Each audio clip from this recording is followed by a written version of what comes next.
it's interesting because quality really is becoming not just a catchphrase, but it's a standard that we as physicians need to live by for our patients. And we can't do it by ourselves. Peter hit the nail on the head. We live on the left side of that slide. We think about what we can do. And with these projects, we have, I can speak for myself, we've been able to involve the other very important people in the team to make a difference. And I want to share some of those differences we've made. My project dealt with catheter-associated urinary tract infections. This is a major problem. As a joint surgeon, if that urinary tract infection spreads, then not only is it a big problem in terms of morbidity, but potentially mortality. It is the most common hospital-acquired infection. And these are probably very conservative estimates. The cost of the catheter-associated UTI is almost $800 per episode. So you're talking about hundreds of millions of dollars added to the cost of healthcare, and roughly 13,000 deaths each year by some standards. What's interesting is the risk of catheter-associated UTIs is directly proportional to the duration of the catheterization, and that became the standard for one of the SCIP measures that has been reported on as of October of 2009. And so with this performance measurement, by SCIP standards, the catheter is to be removed by day 1 or day 2 postoperatively. And if it falls beyond that point, it falls out of compliance, because we know that beyond that 48 hours, there is that increased risk of infection. And I present this slide, and again, just reinforcing what Peter has said. We had a team. It wasn't a committee. There's a big difference. I was on the SCIP committee for over a year when this came to pass. The committee, we sat, we listened to numbers, we adjourned, and very little happened in between. This was my team, and it involved the quality resource folks. They were the data miners that really provided the numbers so that we could work on. I had to involve, because of the system that we have and what we were trying to do, bringing about the information systems folks, the people that were hands-on day-to-day working with physicians. The nurses, and I've included not only from the orthopedic team, but from the operating room, from the same-day surgery, as well as from infectious disease. And getting all of those folks on board was very, very important. And then finally, the surgeons. And you'll notice it's not just orthopedics. I needed to get input from the general surgeons, from the urologists, to really find out what we needed to do and how we needed to focus on this so that we could expand it beyond just orthopedics, but to really look towards improving it throughout the hospital. And we tried to focus on missed opportunities, and we looked in the past at, well, why were the rates so poor in our hospital? It had been discussed, it had been rolled out, and we realized, in looking back through the past, we had awareness issues.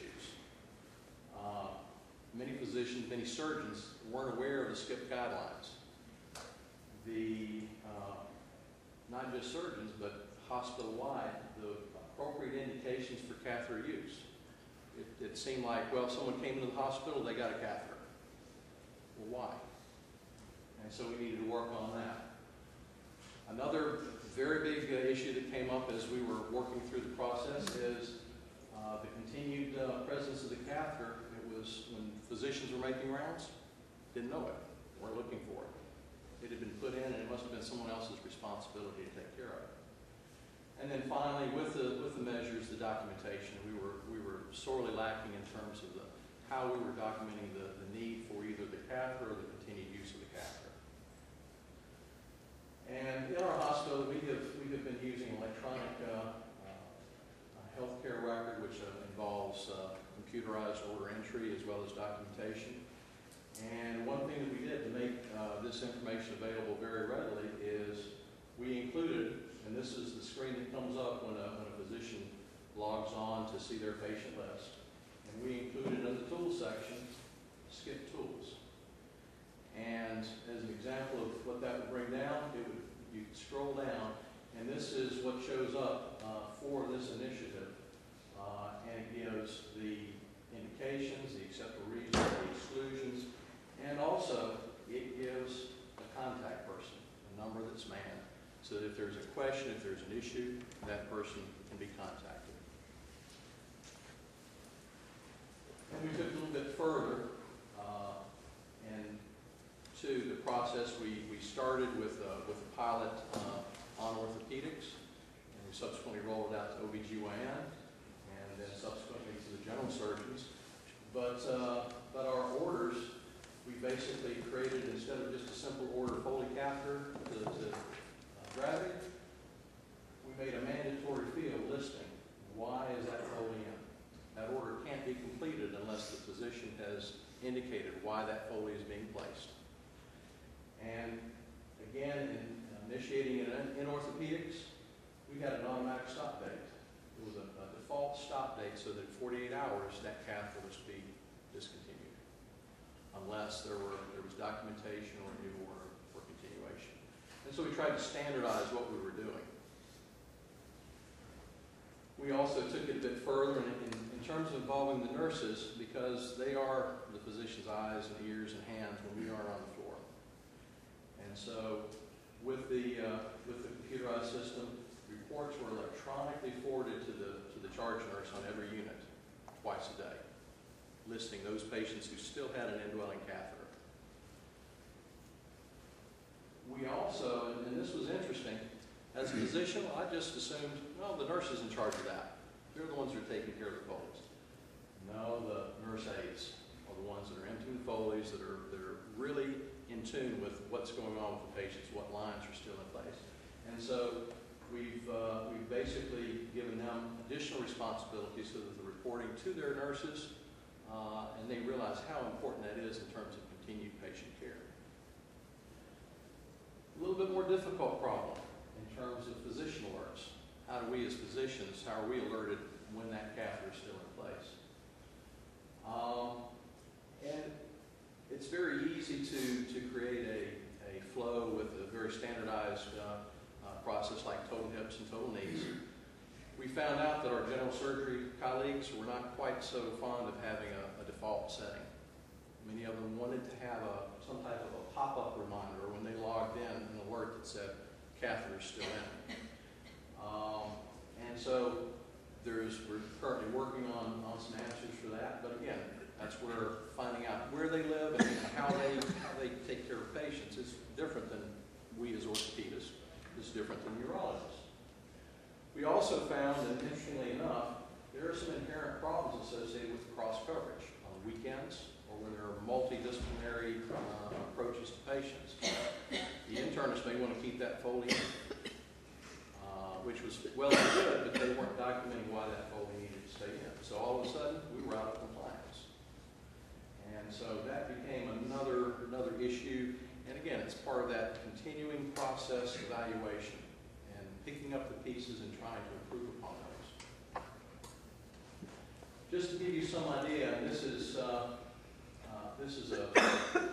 interesting because as we started with orthopedics, in the blue line you see where we stood starting from 2009 fourth quarter to second quarter of this year.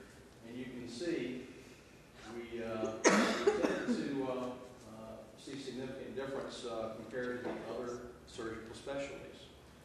And so here you can see the linear trends. Nice thing is we're seeing nice trends. We're making improvement in terms of where we're going. What we've been doing and seeing those upsurges in the fourth quarter, we've actually dug into the reasons why.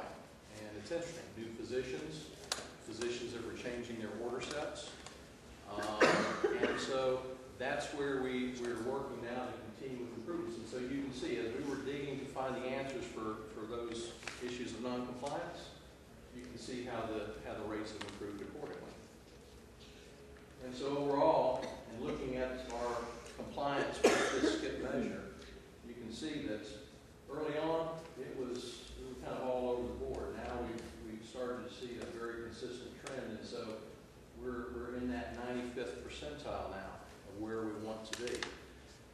happy with that. We want to be 100%. It should be across the board every quarter. And so that's what we're continuing to work on. Now we've tried to look for some areas of improvement. The default stop date, we think, has some very, very strong possibilities, but interestingly enough, the internists have not accepted that. Their order sets are still free and easy, so if a patient starts on a medicine service, that catheter may be in there. And so trying to involve some standards for both surgical and medical disciplines is very, very important. Get everybody on board and everybody on the team.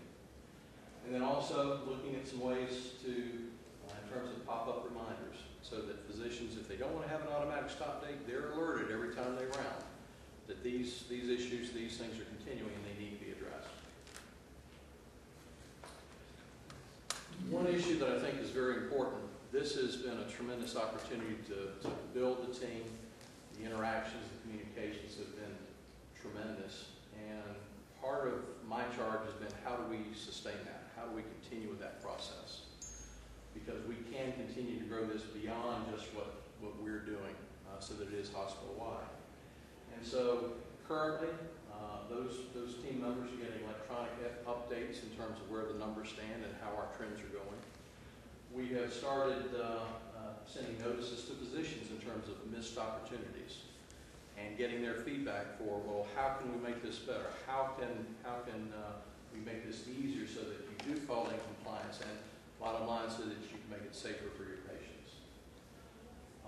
We have grown our collaboration with the CAUTI task force that is currently working in our hospital, and I'm excited to say that from April, June of last year to April, June of this year, through our efforts and through the efforts with the task force, we've seen a 59+% decrease in UTIs associated with catheters in our facility. So 60% decrease. That's a big deal in a very short period of time. I'm also proud to say that the hospital has gone beyond just program or team approach on certain areas, and currently they have made a very formal commitment to quality and working with the Studer group. And I think it's interesting, the book that is being used is titled Hardwiring Excellence. And I think that's a very, very important and key part. And looking for buy-in from physicians, from nurses, as well as from administration. And so I think a very powerful move towards the quality aspect. And again, it's getting back to not just physicians as cowboys or nurses who are doing their day-to-day routines, but it is team-based and patient-centered care. And two, the nice part about it, you saw the cost of these infections. This initiative and what we've done has essentially not cost the hospital anything. The resources are there, we've just utilized them more efficiently. And I think that's a key point in terms of not just quality, but doing it in a cost-effective manner. A note of appreciation, I realize that this could not have been possible without the support of the Medical Society Foundation, and this has been a tremendous opportunity. Also want to thank the Blue Cross Blue Shield Foundation for making this possible from a financial standpoint. And two tremendous resources in my facility, Aaron Rose and Ellen Cooper, who have, we've gone around many, many times mining the data, and they've learned a little bit about my world in surgery. I've learned a lot about theirs in terms of quality, and that's been a tremendous relationship that I think will continue to grow. And last but not least, Amy and Derek for really hanging in there with us and bringing us along. So thank you very much. Thank you for the opportunity.